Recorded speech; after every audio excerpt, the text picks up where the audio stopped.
In this video, we will discuss a paper from Google, FaceNet, a unified embedding for face recognition and clustering. In this paper, the authors have proposed a method called FaceNet, which can be used to embed input images into the Euclidean space such that the Euclidean space can capture some properties of face similarity. Now, essentially, the idea is that once you have mapped your input set of images into the embedding space, that embedding space can be used for face verification or clustering. So essentially, it will look like this. So in the embedding space, we will have each image which will be represented by a point. And the idea is that input images which belong to the same person or same category belong to us, lie very close to each other in the embedding space, and images which belong to different people are far apart from each other. For training these models, they have used deep convolution network, and to train such models, they have used this idea of a triplet loss function. Essentially, for training, the training examples look like this, where in every row of training example, they have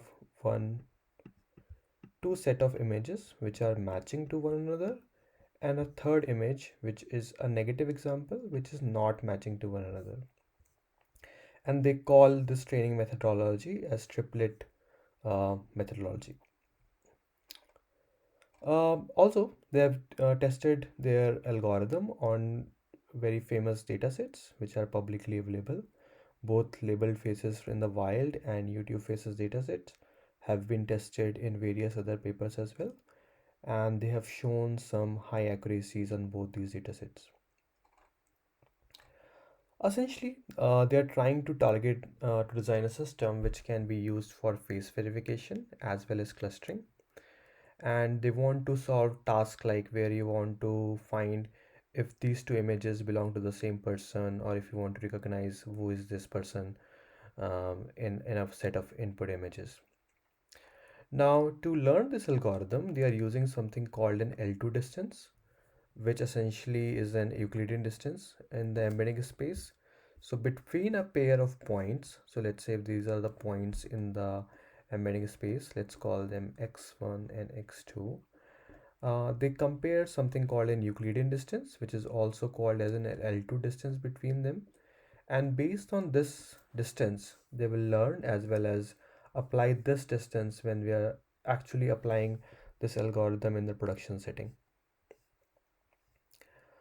Now, there are some previous works which have happened before this paper, and most of the techniques other than this were using mostly classification style methods, where they were trying to classify a set of input images to different people or different groups. But as you can see, there are several problems with that approach. One of the problems is the size of the final output layer. That becomes a huge issue. And because of that, they are proposing a technique where the number of classes doesn't play a role anymore. And the method or the algorithm can learn a general representation which can map any set of input faces to the dimensionality such that it can still hold this property which we are trying to hold here. So it can be applied to any set of input images at a very large scale. One of the important things which they have proposed apart from the loss function is essentially the idea of triplet mining.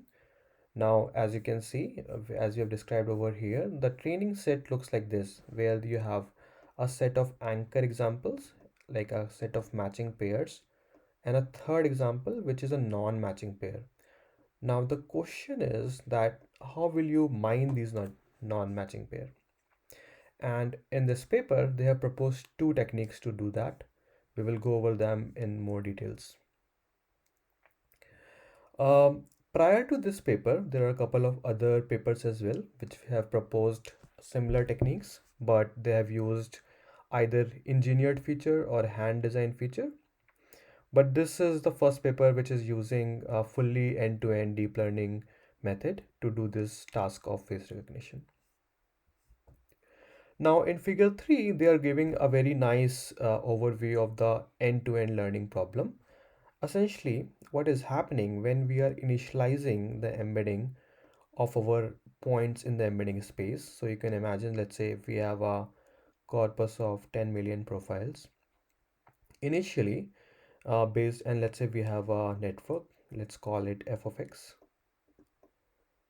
Now initially this network is will project all these 10 million examples into the embedding space, and for a given anchor profile initially a set of negative profiles can lie close to each other in the embedding space. So as you can see in this figure, at the initialization phase of the algorithm, what can happen is that the anchor and the negative profiles are lying close to each other and the positive profile is lying far apart.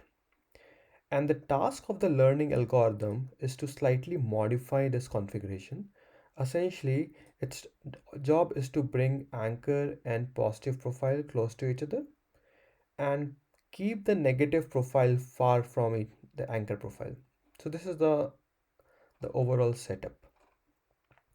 Now to train these models, they are using two deep learning convolution networks. One is from Zeller and Fargas, and the other is an inception based networks from Google.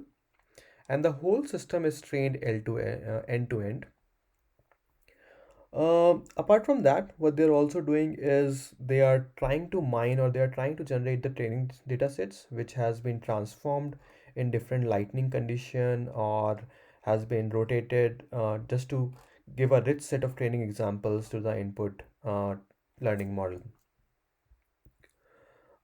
Apart from that, the loss function which they are using here is called a triplet loss.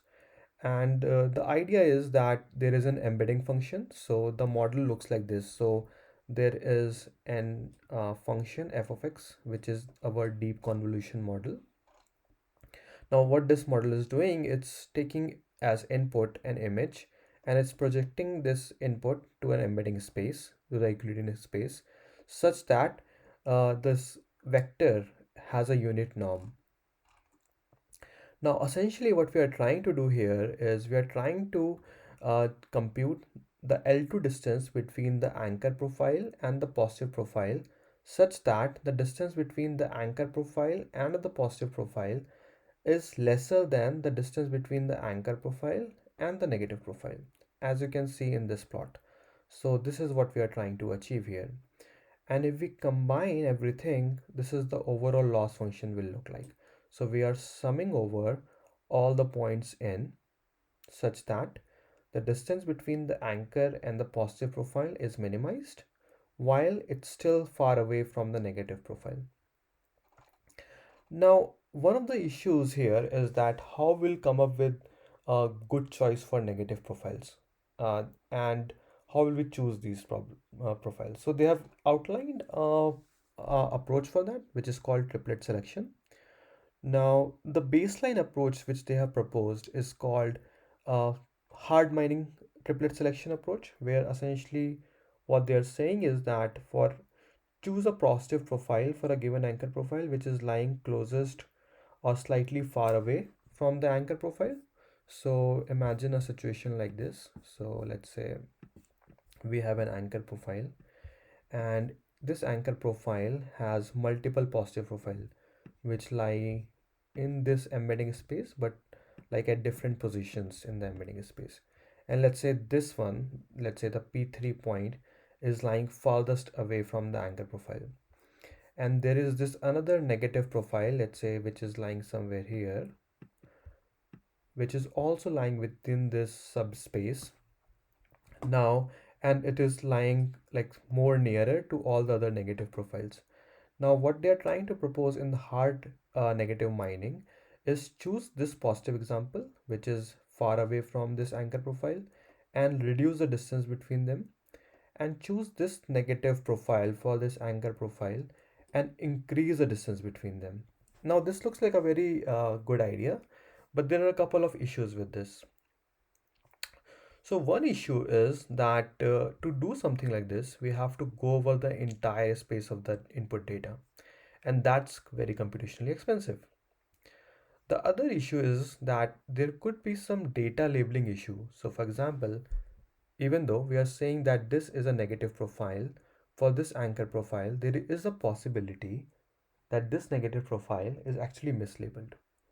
And if it's mislabeled, there is a chance that this negative profile could have been belonging to the same class.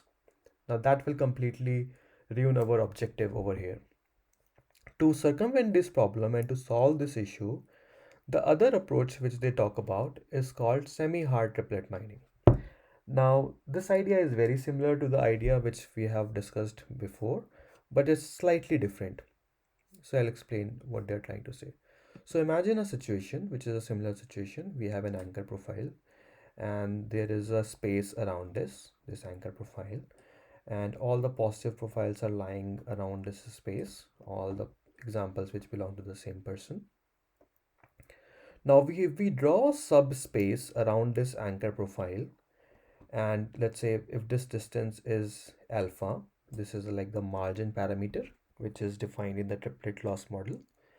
Now if we have a negative profile over here somewhere, we can say that these negative profiles could be informative for the model because they are slightly away from this partition, but it's still closer to the anchor profile. So this approach, which I have described over here, this is called the semi-hard triplet mining, and this is what they use in their paper.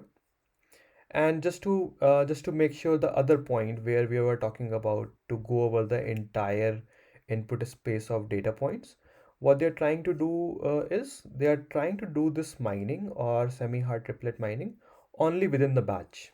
So as you may have already heard of, in SGD, stochastic gradient descent, there is this concept of mini batch training, right? Now, what they are doing is they are taking a batch of 1800 input examples, which have anchor profile and positive profile. And from that batch of profiles, they are doing this semi-hard triplet mining. Now, in section 3.3, they are describing the both neural network architectures which they have used. They have used this model using CNN-based architectures, and for training they have used AdaGrad, and they have initialized the learning rate to 0.05. Now, one of the things which is very interesting in this paper is they have described several architectures which can be used in multiple settings. So these models can be used on a smartphone. All these models can also be used on a large data center. Now, to solve that problem, what they're trying to do is they are trying to propose multiple neural network architectures with slightly lesser or slightly more number of input parameters. And in figure 4, they have outlined like how the model metrics, how the training metrics is performing for different model architectures, depending on the complexity, obviously. Now, to evaluate the model performance, they are proposing two kinds of metrics. One of them is called true accept rate. The other is called a false accept rate. Now, let me describe what are these concepts. So first of all, we have to make ourselves familiar with these two variables. The first one is p same. Now, p same is a variable or a set of profiles which belong to the same candidate or same person. Similarly, pdiff is a set of points or a set of candidates which belong to different people or different objects. Now, to compute t of a, which is the true accept at a distance t, we have to do something like this. So let me just give an example. So for example, let's say if we have two profiles, x1 and x2, and we'll compute the Euclidean distance between these two profiles. So let's say if they were belonging to the same person, and the Euclidean distance between them in 0.4, and our alpha, or let's say our d, which is our threshold, is 0.9. So anything which is below 0.9, we will say that this is the same person. Anything above 0.9, we'll say these are the different profiles.